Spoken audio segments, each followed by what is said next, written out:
Here is the Toyota Matrix. Before we get started though, let me give a quick shout out to Naya Motors Inc. for letting us use the car today to film the videos. They're a used car dealer here in Ottawa, Canada. Check out the link in description for their entire inventory. Now let's go ahead and get started. Open up the driver's side door. Right over there you'll find the primary hood release lever. Pull it.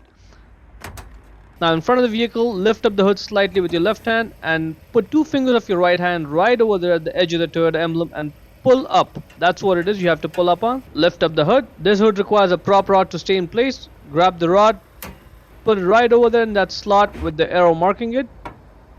Pull it back a little bit and now it's secure. Now once the hood is open, that right there is the air box. That's where the filter is. What we have to do is get these two clips off. The first one right there, grab it, pull it back, and the second one right behind over there. And now let's get this wire out of there, and you should be able to lift up this cover. See, there's play in it. That's good. Now what you have to focus on is two black clips over there. Yeah, you gotta lift up the cover at an angle and then push it towards the rear of the car, like inside, and then lift it up. Now you have complete access to the filter. Just grab the filter and get it out. If you look at the filter, this is the top side, the clean side. This has all the Toyota Denso, all those markings on it. This is the bottom side. This is where all the dirt is trapped. So what happens is outside air comes from the bottom, all the dirt gets trapped over there, and then clean air from the top goes in the engine.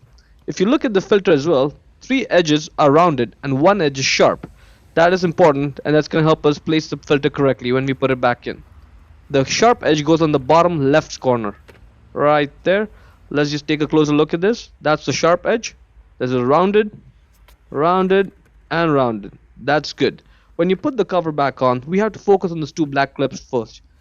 So push it inwards to the rear of the car and then down, and then push it outwards towards you. Okay, now this is looking good. You have to make sure that you get this right, otherwise you will not be able to put those metal clips back on. Try lifting it up over here. See, it's not coming up because it's properly in place. At this point, let's just put those clips back on. One over there and the second one right over there in the back.